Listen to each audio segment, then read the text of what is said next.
We're your hosts, Aaron Bacus and Jason Kindler. We like to sit down with our guests to hear their journey, their challenges, and how they impact the local community. So grab a seat, tune in, and let's get inspired by Jacksonville's everyday workforce. Welcome to Hometown Jax. Welcome to Hometown Jax. And today I'm here with Gregory Grant. Gregory, thank you for coming in. You do some amazing things for the city. Your JSEB's a amazing organization, but I don't think people know about it. So I'm really looking forward today. I know there's going to be things that you drop that people are going to be able to go, oh my gosh, I didn't even know that was available. So I'm really excited about. So a couple quick background things here. So tell us about your background, kind of what led you to your role here in Jacksonville. Absolutely, and thank you for having me on. Yeah. So one of the things I always like to start with is I am an endangered species.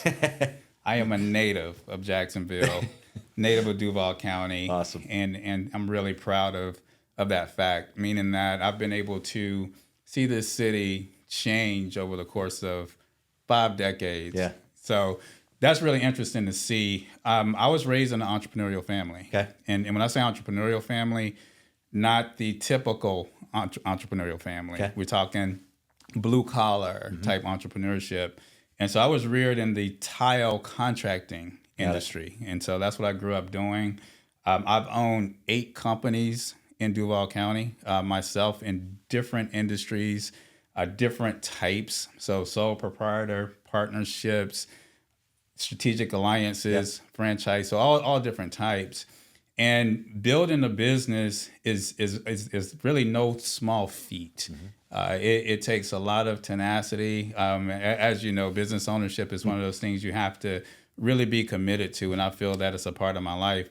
I bring that up because although I have all that practical experience, I wanted to share it with the world, wanted to share it with new business owners in the county, wanted to share it with folks who want to take entrepreneurship as a pathway to business ownership and build a great life for themselves. That's amazing. So I ended up transitioning from a practitioner to an educator. So currently, I am a professor, as an adjunct professor. So I teach at UNF, entrepreneurship. I also adjunct over at FSCJ, Trinity Baptist College. That's awesome. And other colleges and universities across the United States, sharing entrepreneurial principles, philosophy, but especially policy, which we'll talk about later. Yeah. Moving from that, I decided to take the step into government because I realized there was a disconnect in knowledge. There's a disconnect with entrepreneurs and small businesses on how to leverage legislation and law that benefit them. So today, I would say my progression has been moving from an entrepreneurial practitioner to an educator to now an appointed government executive. That's amazing. So what a background. So you've got everything from, entrepreneurship's not for the faint of heart. That is correct. And so, what you're doing now, what a pathway to help people. So educate any of your family educators, or you just kind of pick that up? It's very interesting. So if I had to say my immediate family, no one in my immediate family is an educator. But when we get into the maybe second and third generation, there are a few educators in there. You're pretty passionate about it. Very passionate about it. It beams out of you. So it's awesome. I love that. So you've worked. What were some of the businesses that you owned or own? Sure. So obviously, I always have to give this story. I grew up in the tile contracting business, and that's what I had to do in the summers growing up. And when all my friends were having fun, I was working, doing tile work. My dad was very strict, old school, so he was very particular. So cuts had to be just right or you do it again. But here's the story with that. My dad, he wasn't the typical construction worker. And here's what I mean by that. When you think about the typical construction worker, you think about the boots, the hard hat, showing up to the job site.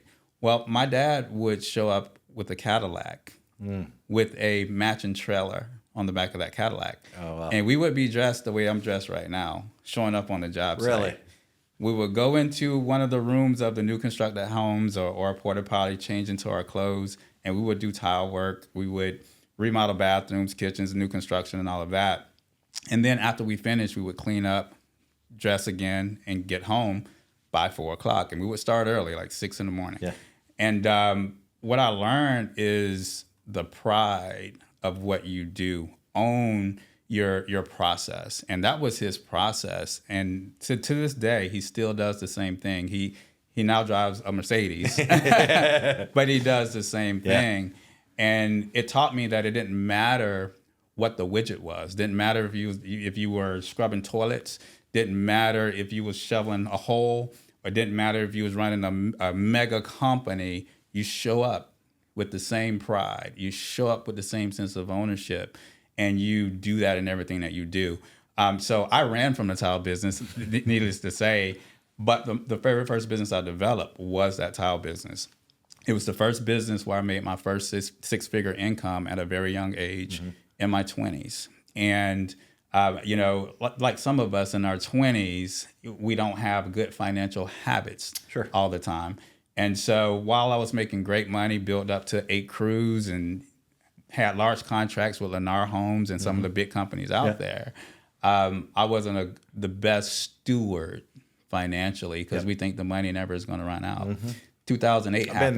Been there. 2008 happened, right? Yep. And so 2008 happened. I ended up closing that business, and I ended up going more into the corporate side of things, and started working with a smaller company and just really applying the same principles, finding opportunities and being the best.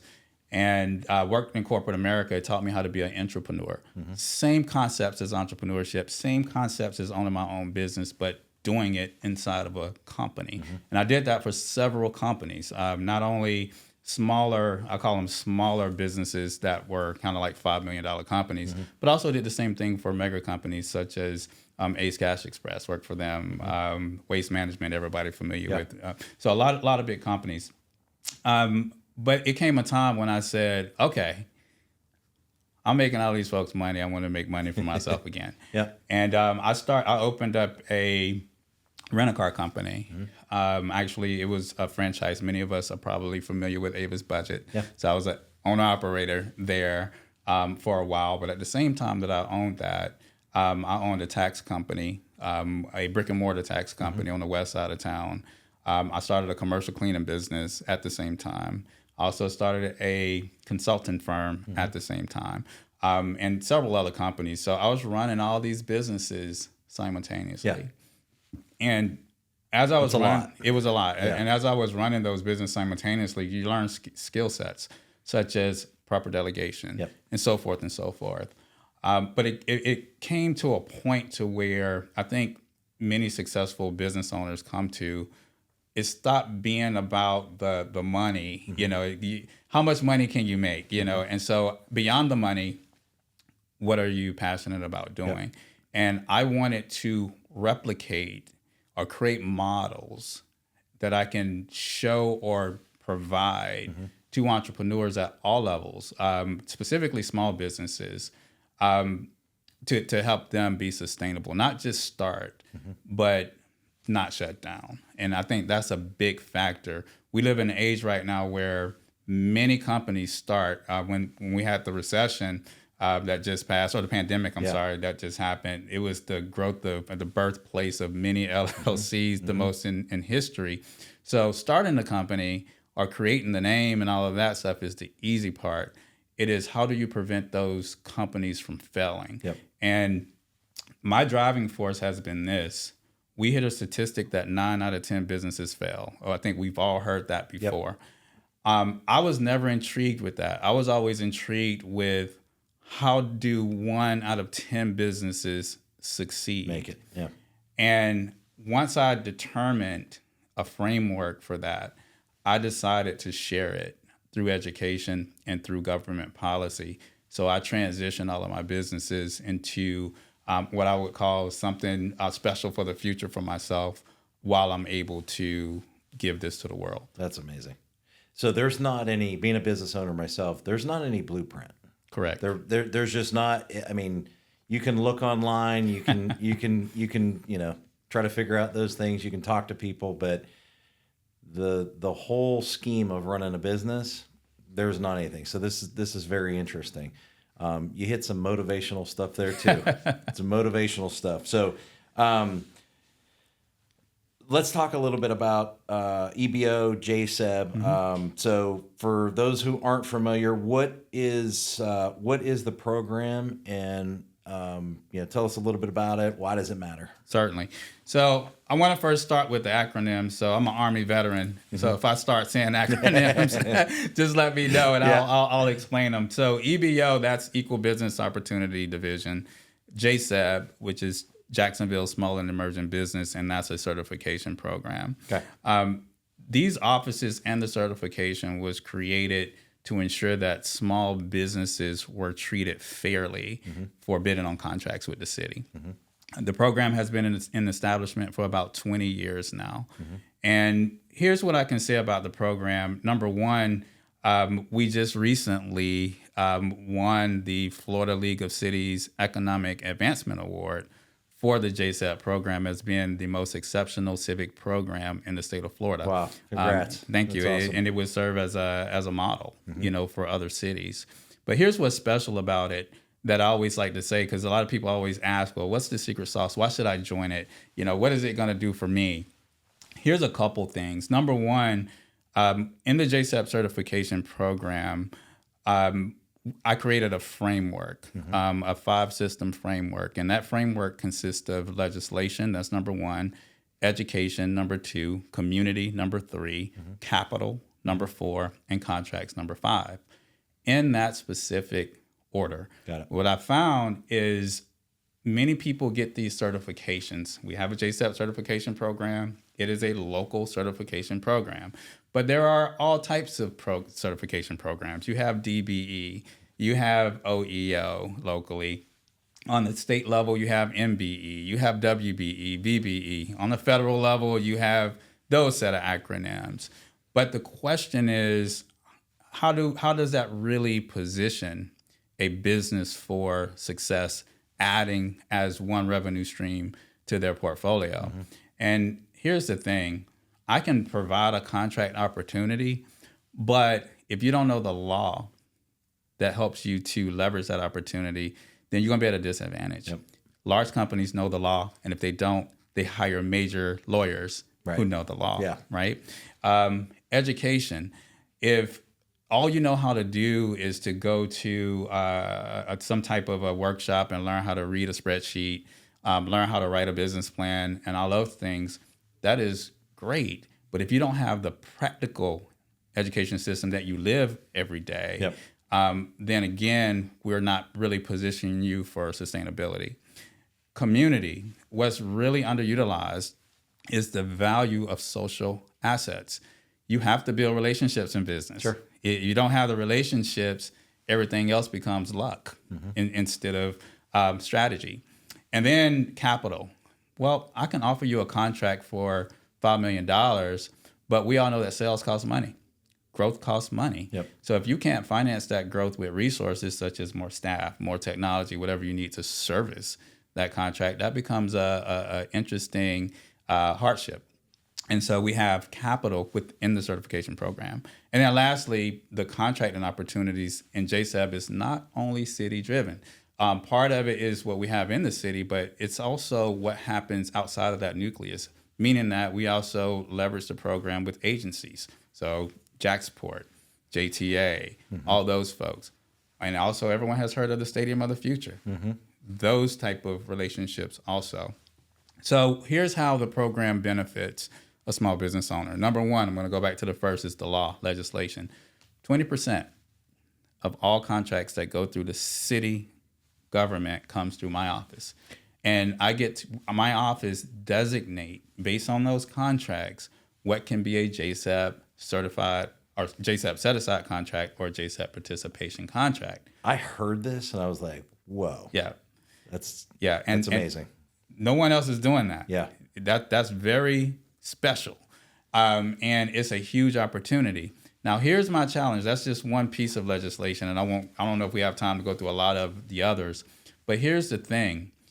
That opportunity exists, right? But if I don't have the portfolio of small businesses certified, there's a disconnect there. So when I came into the JSEP program, we had about 215 businesses in the program, which is not really, it was just underwhelming, let's just say, because we have nearly 20,000 business owners in Duval County. Wow. So that's only a 1% representation. Now, I am happy to say that we've made some movement. Over the past 2 years, we've grown that to nearly 500 participants in the program. And we're growing by 5% every single month, which is great. We just got into law where we're now accepting nonprofits into the program. Wow. So we're creating more equity. But from a legislation standpoint, this is why law is important. One last thing I'll say about that is also the solicitation piece. Oftentimes as entrepreneurs or business owners, we kind of, and I say we because I still consider myself entrepreneurial, but we tend to look at job boards and wait on the solicitations to come out and let me go to the procurement site. And to me, that is a traditional way of doing it. Yep. As entrepreneurs, we should be creating opportunities, which is what entrepreneurs do best. So I always ask that you bring me an unsolicited proposal. What can you do to provide value to the government and let us go to work for you? That's awesome. I mean, that part of it right there is it's that forward thinking versus applying for it.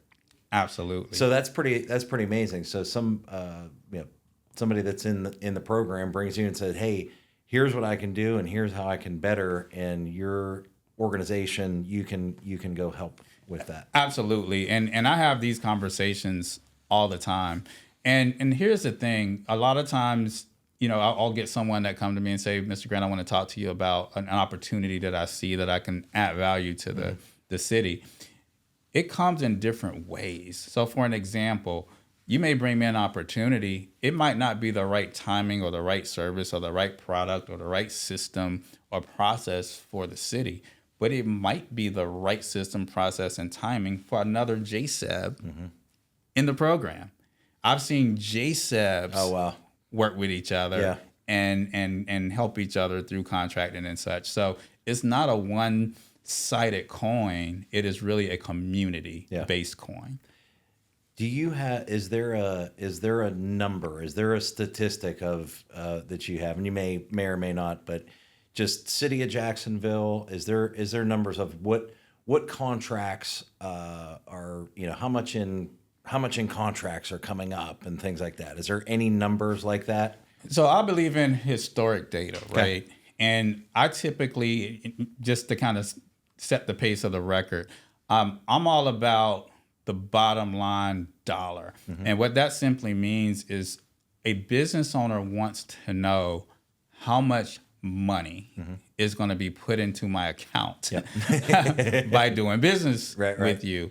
And oftentimes it's easy to get caught up in the number of contract awards. I don't focus heavily on contract awards. Now, that is one metric we look at. What I actually look at is the dollars that was extrapolated from that reward. Because you know as well as I do that you can get a contract award for $5 million, but there are change orders. There are this and that, or the project may not continue or no longer need X. And although you beefed up your resources as an entrepreneur, you've invested the invisible investment that others may not see that is on your line items. And now that $5 million contract went to $50,000. Top line and bottom line are way different. It's way different. So did the small business owner really win? No. So what I look at is the dollars. And here's what I can show you as a trend. In 2022, the amount of money that was paid to our JSEB population was about $53 million. In 2023, that number was about $70 million. In fiscal year 2024, we were at $106 million. Right. And so we are trending in the right direction. And keep in mind, that's not contract awards. Right. That's dollars deposited in the JSAT bank accounts. Now, what does that number represent? Well, we was to compare that number to the amount of dollars paid in that same fiscal year to all contractors. That number can be probably approaching the $1 billion range. So when we talk about 20%, right? So let's say it was $1 billion. Well, 20% really would be 200 million. Right. So we have a ways to go. And that's how I track success. You're on the right path. Your trends are amazing on that. Since stepping into the role that you're in now, so you're in an appointed role, correct? Yes. So appointed role. How long have you been in your role? Yeah. So I've been in this role now approaching 2 years. Okay. I was appointed in August 2023. Yep. First day was at the end of August 2023. So I'm not quite 2 years yet, but I'm getting there. What I can say, the work that my team and I have accomplished in these 2 years have been just really amazing with the growth and trajectory. And again, we have a long way to go. We're constantly changing. If I had to say what's really been helpful, is being able to get the word out in podcast forums like this. Yep. Oftentimes, I don't believe that the program was not a successful program. I think it has always been a successful program. Sure. It's just that the community didn't know much about the program. So we're making those concerted efforts now. And one of the things I would like to say is we just recently, you probably saw this, but we just recently launched our first city's entrepreneurship workforce development centers, which is out of my office. We now have 3 locations that we're running. And the inspiration for this goes back to that pillar number 2 and 3 together, education and community. I wanted to make sure that this type of information was accessible to the actual community.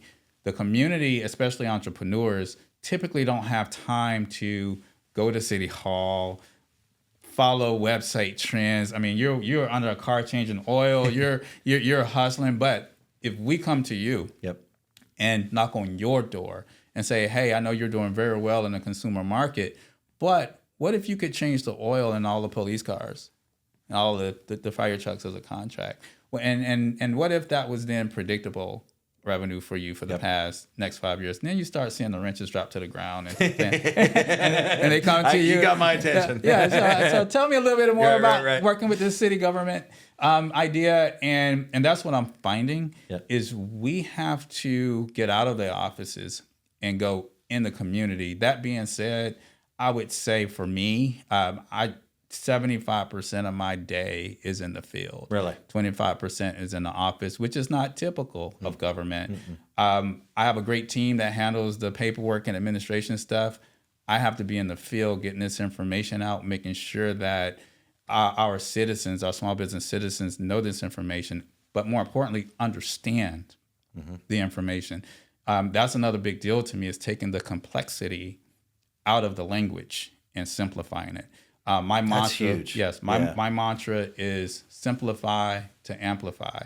I also believe that was one of the barriers to businesses coming into the program, because when I first came in, and I have to tell this story, 2 years ago, the application was very long. It was extremely long, and the amount of documents was just astonishingly long, very, very, very long. And that was my first order of business in my first 30 days in this seat, was I need to make this application shorter so entrepreneurs can get in the program. And we were able to cut that application down by 75%. That's awesome. And we just saw an immediate increase from there. And we're still working to simplify it a little bit more and digitize it, you know. And I believe when we do that and make it more convenient for our small businesses, we'll see more participation. Participation to me is not just hanging this certificate on your wall. Participation to me is when I see a small business engage, and in exchange for their time, they get an ROI from it, tangible money ROI. And when we do that, all boats rise. The certificate's the first part, right? That's I'd say it. One of my questions was what's one of your greatest accomplishments. Yeah. I think that one is a It's very huge. impactful. Yes. The longer it is, the drop off is going to be quite a bit. Correct. So congrats on that. That's amazing.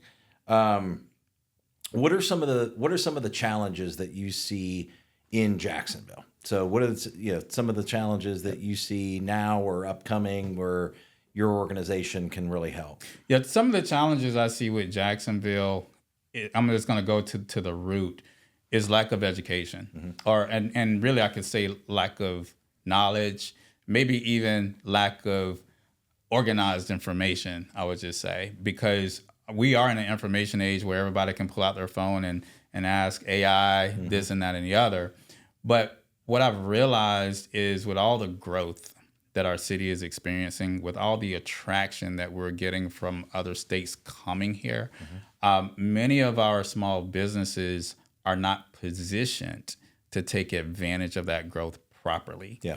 And in order for our small businesses to take advantage of that growth properly, they have to have a forum that they can attend to get that information, not when it is happening, but prior to it happening. So the positioning is there. And once that positioning happens, as all these resources come to Jacksonville, they will be postured to take advantage of it. And nothing against SBA, love SBA. But when you read some of their reports, and not just SBA, but other research organizations that speak on business failure, they always say that businesses fail because of the lack of capital, because of the lack of resources, the lack of staffing, incorrect market timing, all those different things. I believe those are symptoms of the problem. I believe the actual problem is just the lack of knowledge. Yeah. And as that knowledge increases, the more we would see in sustainability of businesses. We'll get back to the story in just a second, but while you're listening, here's something you should know if you live in Northeast Florida. If you're self-employed and trying to buy a home, it's not as hard as you might think. We work with business owners, freelancers, and creatives every single day. People who don't fit the traditional housing mold, and we're here to let you know that we have real loan programs that make homeownership possible. We've helped tons of local business owners and creatives get approved using flexible loan options that work for them and their business. First Coast Mortgage Funding is proud to sponsor Hometown Jax right here in Jacksonville. I think that's true. I think just in business in general, the entrepreneurship, route. I mean, I've owned different businesses. I'm like, okay, if I'd have known, I'd have known this going in, it would have saved a lot of time. Absolutely. So that's awesome that organization has things like that. Because going back to kind of what I was thinking of is like getting a $5 million contract. If you're not prepared to execute on that contract, what's it worth? And I think that's absolutely, it's a missed opportunity when you're not prepared. And I'll just share with you this tidbit of how we prepare small businesses in the JSEB program. Number one, when a company becomes JSEB, we automatically classify them into one of three tiers. The tiers are 100% based on the annual revenue of the business, the only number that I look at. Yep. So if a company annual revenue is less than $300,000 a year, they are considered a tier 1 JSEB. If their revenues are between $300,000 and $1 million a year, they are a tier 2 JSEB. If they are between $1 million to approximately $15 million a year, they are considered a tier 3 JSEB. That is very important because one of the ways that I measure success is getting a company from one tier to the next tier successfully. In order to do that, it is always about the contracts, which is number 5 in my categorization list, but then all the other 4 things in development. Now, here's an example of that. If I have a $10 million contract opportunity and I make phone calls to JSEBs about this opportunity because I want them to take advantage of it or I want to set it aside or whatever the case is, 9 out of 10, or it could, I would say probably even 10 out of 10, I am not going to call a tier 1 JSEB. Yeah. They're not ready yet. They're not in that entrepreneurial cycle for that type of contract yet. So I'm going to go to my tier threes because I want my tier threes to be uplifted from a $5 million company or from a $10 million company to a $20 million company. And these are the type of opportunities that's going to allow us to advance them. Yep. On the flip side, if I have a lot of micro contracts for 10 grand, 30 grand, 50,000, 100,000, 200,000, I'm going to my tier ones because that's going to give them just the amount of attention they need to grow and to expand. And that's how we, in the JSAP program, we help small businesses grow and expand practically, not in an unrealistic way. Yeah, that's a great point. So taking that contract, just like you said, taking that contract that's a $50,000 contract to a $10 million company is not correct. Not going to be the smart. So that's very smart. If somebody is just starting their business, right? Somebody's just starting their business, Duval County, doesn't matter the industry. What I mean, you're a wealth of knowledge. So what is one thing that what's one piece of advice? Yeah, if a person is starting a business for the very first time, we always hear this word that comes out called the business model canvas. I think a lot of folks in business have heard about that. In the business model canvas, there's this one area in the 9 blocks called key relationships. So there are 3 relationships or 3 types of teams, I'm going to call it, that I recommend that every startup company create in the very beginning. Even before they get their LLC, I recommend it. But if they have their LLC, it's fine. Okay. Still relevant. So the first type of team is what I call is an internal team. It is the Bell system. Yep. So it's having a relationship with a banker, an accountant, insurance broker, and a lawyer. A lot of new businesses really underestimate that in the beginning. Yep. You need to have that in the beginning, your internal team, my opinion, before you hire an employee, before you structure the company, before you do anything, get these people at your round table. These are your folks. Yep. And if something doesn't work out, get another person to replace them. But always have that Bell team to help make those key decisions in the business from the start. The second team is an advisory team. I call this a CMI team.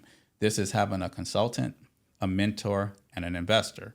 And I'll talk about those 3.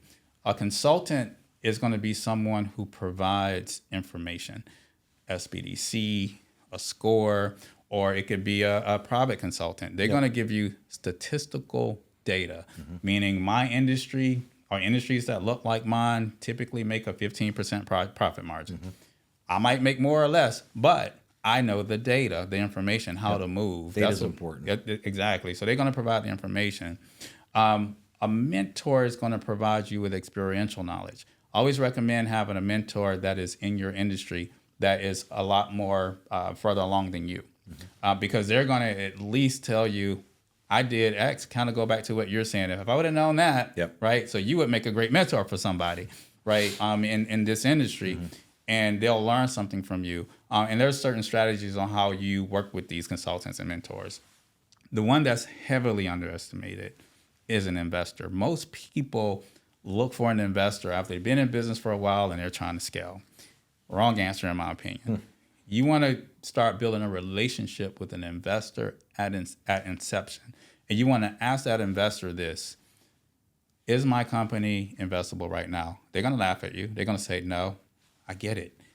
So what do I need to do? Tell me, I'm a student. Oh, do that. Okay, got it. Can I follow up with you again in about 6 months? Great advice. And they're like, yeah, sure. Now I've done those things. I'm back to the investor. I did those things. Am I investable? They're going to laugh again. Oh, no. You need to do these things now. Yeah. Great job getting there. But 3 years down the road, 5 years down the road after you have entrepreneurial maturity, this investor has grown into business with you. And they are also in a circle of investors. So when you're ready and you go to that investor, it's a high probability that they're going to say, yes, I've watched you. I've been in it with you. How much? Oh, by the way, partners, come here, right? So you build that early in the beginning. Last team, I call it the SEC system or SEC team. That is SEC. That stands for suppliers, employees, independent contractors. Okay. So notice I have them as the last team, external team, because the supplier relationship is very important. For whatever product or service that a small business has, I recommend they have at minimum 2 or 3 in that same area. It could even be a cell phone company. Have 3 of them, because here's a mistake that startups make. They think that they are begging a supplier for business. No, I don't care if it's a cell phone, a computer. Yep. They should be competing for your business. Hey, T-Mobile, I just talked to Verizon and AT&T, bid for my business, and I'll keep all 3 of you in the pipeline, because if you mess up, I'll... So we have to think in that methodology. Employees are very important, and so are independent contractors. It's a different method these days. It is not a hierarchical system. It is a partnership system. Your employees and contractors should be treated as team members. Even at City Hall, I try not to refer to my team as employees. I try to refer to them as team members. And you give them ownership of their space. Today's market is about ownership. Yep. Employee ownership. And when you speak that language, your retention rates are greater. So that's my advice for startups in that one block of the BMC is develop those key relationships first. You just dropped some knowledge. Thank you. Yeah, I mean that's awesome, because I study business. I love business, the motivational part of it, and I mean that's awesome. So you're getting a ton of great information right here today. Not only about the JSEB program, but just business in general. So you mentioned mentors. Yes. One of the things that I have always said is I never, if I'm the smartest person in the room, in the wrong room. Yeah. So how have mentors and people like that have kind of shaped your career? Absolutely. I'm sure you had mentors. Oh, absolutely. And here's the thing about mentors that I think is important to note. Mentors come in all forms. You can have a physical mentor, meaning I'm sitting here physically with you. I'm meeting you. I want to go into the mortgage business. I know that you've been in it a long time. You're knowledgeable. And so I'm designating or hoping you'll be my mentor, and I can ask you questions to avoid mistakes. Yep. So I think that's the sense that most people tend to think about when they think about mentors. However, there are a variety of other ways to leverage mentors. For an example, one of my mentors is John Maxwell. Oh, yeah. Yeah. I think in terms of leadership philosophy, I've learned more from this guy in leadership philosophy than I have from any other leader. And guess what? I've never physically met the man. Yep. But I designate him as my leadership mentor. Brian Tracy, when it comes to the science of entrepreneurship, in terms of practicality, he's very good at providing equations for sales, equations you can follow. So for equational management and scientific entrepreneurship practices, Brian Tracy has been my mentor for 20, 30 years in that space, and I've never met the man. I was going to say, one of my favorite books that he wrote is called Eat the Frog. Yes. I've taken that from probably 20 years ago, and it's just, in my business, but also teaching that to people. Absolutely. Which is a form of mentorship. Yep. So there's just different outlets of mentorship. And I think that as entrepreneurs, we have to understand that there's a variety of ways of accomplishing that. As far as you mentioned a couple people that are, huge in that. I do think the technology part of, you can go on YouTube and find so much information. Yeah. So learning new things, but some of those old principles are, timeless. Principles are typically timeless. Yeah. Entrepreneurs, minority-owned businesses, veteran-owned businesses. How can the entrepreneurs better position themselves by joining JSEB?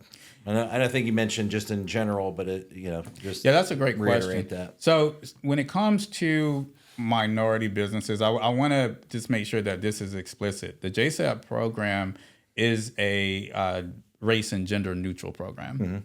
So we don't base anything based on those types of classifications per se. What I can say is there are a lot of organizations that we work with within our program. And one of the things I'm really proud of is working with what I call micro chambers. So we have the Jacksonville Black Chamber of Commerce. We have the Hispanic Chamber of Commerce. We have the Veterans Chamber of Commerce. We have all these different chambers that the JSEP program interact with. And so as these folks in different socioeconomic categories engage JSEP, we make sure they engage those routes of services. Great advice, yeah. And as they are engaging those routes of services, they are then informed on different access to capital programs that are tailored for them, some within the JSEP program, some within the public investment policy that we currently have, but then other types of programs that may not necessarily fit the purview of race and gender neutrality, but the way that we resource and partner with chambers is where they would get those individual attentions in their areas. Awesome. This is one common misconception.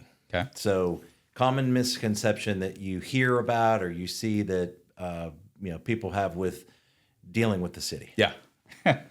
So here's the thing about I'm gonna first start with government. Okay. Period. And I'm gonna drill down to the city. Some of the misperceptions about government is it's hard to do business with government. I'm too small. They're never going to give me a contract. The system is rigged. It's who you know.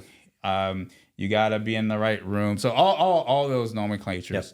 And not to say that there isn't, certain, I would say that, ambiguous outcomes on some of these things. But what I can say is that a lot of times these businesses underestimate their own value proposition. The government as a whole, whether it's federal, state, or local, number one, is going to buy what it needs. Number two, if that particular procurement officer don't need your product, but they are impressed with you and your company, they're going to refer you. And so I think that business owners that lack the knowledge of that have a high degree of impatience.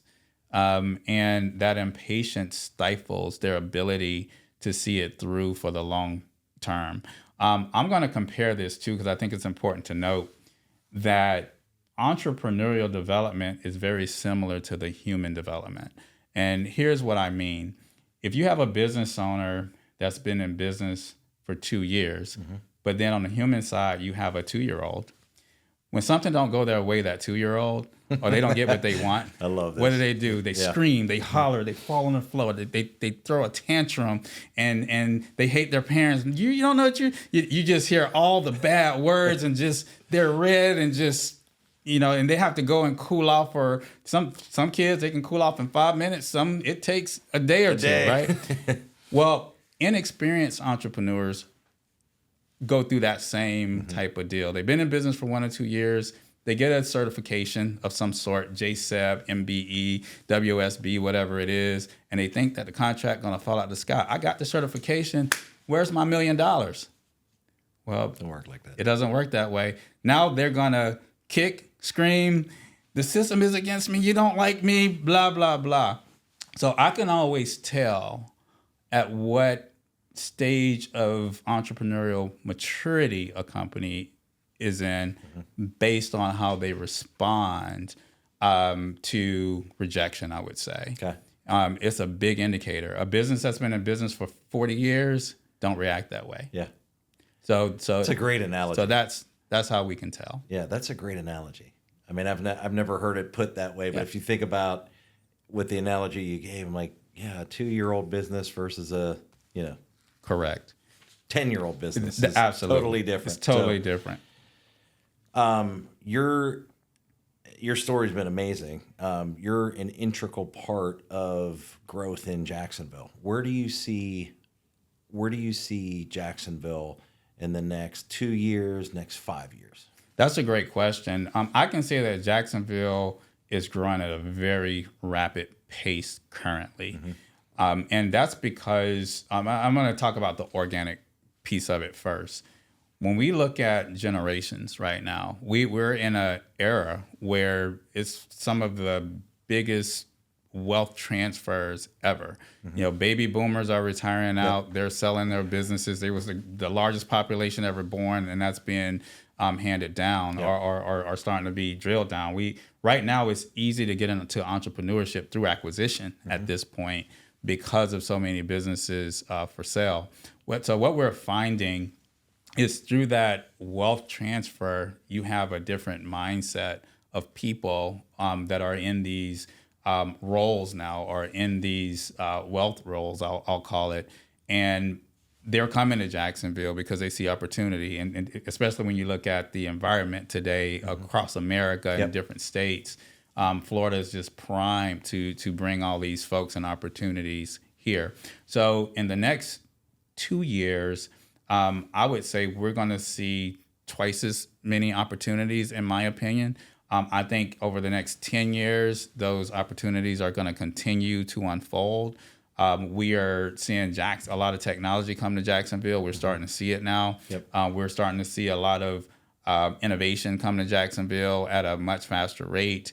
And, I think that California, Texas, New York, all these places, they've had their time now, and now it's Florida's time. And so this is just going to be an amazing 10 years. I love it. I love it. Because I was telling you before we jumped on here, I mean, our goal is to highlight great people in Jacksonville, whether the person's been here, forever like you, or somebody that's moved here. But I mean, we believe in our city. Yes. We believe in our city. We love our city. We just think it's there's so much that can be I don't know, people could hear about Yes. that it's a gem. It is. It's a gem. So any upcoming initiatives that you haven't talked about that are stuff that you're working on with JSEB that our listeners should be listening out for? Absolutely. And I may have put this in there earlier, but I'm very proud that we just recently had legislation passed to now accept nonprofit companies and 501c3 organizations into the JSEP program. That is huge. Here's why that is huge. Oftentimes, nonprofits have the exact same challenges as for-profit companies, but we're stronger together. So what I'm hoping for and what I'm aiming for in the JSEP program is to always pair a for-profit with a nonprofit. The for-profit can then donate to a cause that they care about, and they get the tax benefits. Sure. That nonprofit gets a little bit more sustainability to do the missions they care about. And when we connect the two, it gives us a stronger small business economy. I believe that's very exciting. I don't know a whole lot of municipalities that is focused on that, especially as a legislation deal. And so I'm really excited about that piece. You're a trailblazer in that. I mean, just like you said. I mean, I've never heard any municipalities really talk about absolutely putting those together. I mean, So, just imagine right awesome. now, even in the environment that we're in, with the Doge piece and things like that, a lot of our nonprofits are struggling. But what if they had that community structure with for-profits, connected? They'll be strong. And the other part of it is and I won't go off on a tangent, but it's ensuring that they have what I call community funding. Community funding, to me, is the crux of what keeps a nonprofit going. The grants is just the cherry on top. Sure. So it's a different philosophy. So I'm excited about that. The other thing I'm excited about is our access to capital programming. So we're going to have another tranche of money that I'll be talking about in the upcoming months. That's going to be available to small businesses. We were able to deploy $1 million or a little bit over $1 million in capital last fiscal year. So, I mean, that we already had some small businesses already pay that back as well. up to $100,000. So, per transaction. And it's incredible to see small businesses just grow through those types of programs. Now they're eligible for traditional funding, so it's not a handout. It's just a step up. It's a huge thing. Yeah. Talking to people that I know in my circle of people and things like that. I mean, the question that I get asked, doing residential mortgage lending, right? Mm-hmm. And I get to ask the question, okay, well, here's what I want to do for my business. Nobody knows where to start with capital. Yep. Not nobody, but a lot of people that run successful businesses, they don't know where to go. Correct. Do I go to a bank? Do I go here? To go here? So that's huge. Yeah, absolutely. And and I have to say, we are blessed too with the administration that we have. Mayor Donna Deegan, that was one of the things that she campaigned on, is that she wants Jacksonville to be the small business capital of the Southeast. Mm-hmm. And she has really put the energy and resources behind what she stated she would do as it relates to small businesses. City Council has been great as well. A lot of City Council folks have really been supporting the small business community. So when you have both the executive branch and the legislative branch saying, no, we are standing up our small business community, that makes this time a very special time in history. So I'm really happy about that. Some of the other things that's coming down the pipeline is we're starting to work with surrounding counties more and exposing more opportunities for JSEBs, because here's the thing. We want our JSEBs to not only get contracts here in the city, we want to prepare them to be able to get contracts outside of the city. Mm-hmm. We want them to get contracts from California, get contracts from up north, get contracts globally. But as a city, we want to treat them well enough to keep their headquarters here. Mm-hmm. That's how we become that small business mecca, and we support our economy and also being a resource for the nation and the world. Yeah, that's amazing. Let's flip over to fun. Let's do it. Let's do it. Favorite spot in Jacksonville? Grab lunch. My favorite spot right now in Jacksonville to grab lunch is many places, but my go-to is City Grill. City Grill. Yep. On Prudential, that is my go-to lunch spot. Nice. You answered a little bit of this, but book, podcast, something, quote that's inspired you. Well, so there are a lot of quotes that inspired me, but I'm going to have to go to my favorite quote, which was by Rockefeller. Mm-hmm. Okay. Rockefeller stated, he said, the person who works all day does not have time to make money. Person who works all day does not have time to make money. And that's my favorite quote to entrepreneurs. Oh, wow. That's good.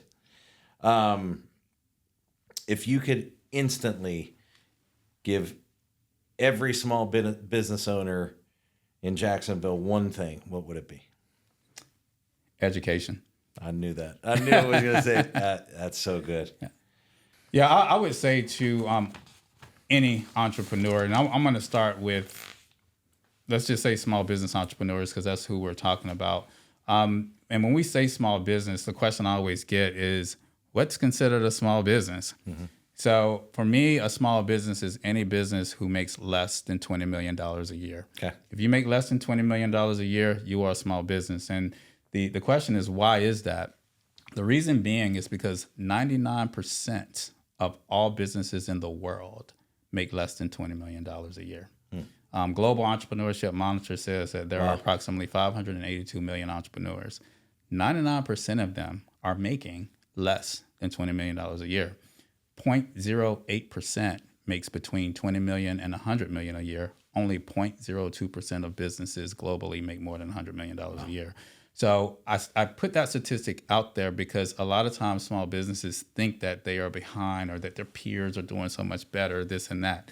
99% of us. You're not 99%. Are in the same, right. But we're all on the Titanic. Yep. Okay, all 99% of us. There's only 1% that's not. So my encouragement to entrepreneurs is compare yourself to no one, because most of them are probably in the same boat. Yeah, very cool. It's been amazing. You're an amazing person. Very motivational. So I got a ton of nuggets out of it. I'll go back and watch. But what you're doing for Jacksonville and leading is really awesome. We'll put all of the J7 information and everything like that out there because we want to help, promote. We want to help get the word out. Yep. And it's been a pleasure, man. It's a pleasure, sit down with you, and what you're doing for our city is awesome. And I know, just like you said, the next 10 years are going to be special. It's going to be amazing. And I want to thank businesses like yourself for creating platforms like this. So small businesses and folks that are doing the work in the government. It's not just me, it's a team of us. Sure. And it takes all of us. And so I appreciate you doing your part by allowing this information to be given to the community. Yeah, we're happy to do it. And that's the whole reason why we even started it is let's all help each other. So absolutely. Yep. Well, pleasure. Thank you. I appreciate it. Yep. The Hometown Jax podcast is recorded and produced by First Coast Mortgage Funding, located in the heart of Jacksonville. Do you want to be our next guest? Visit our website at hometownjaxpodcast.com. We can't wait to hear your story.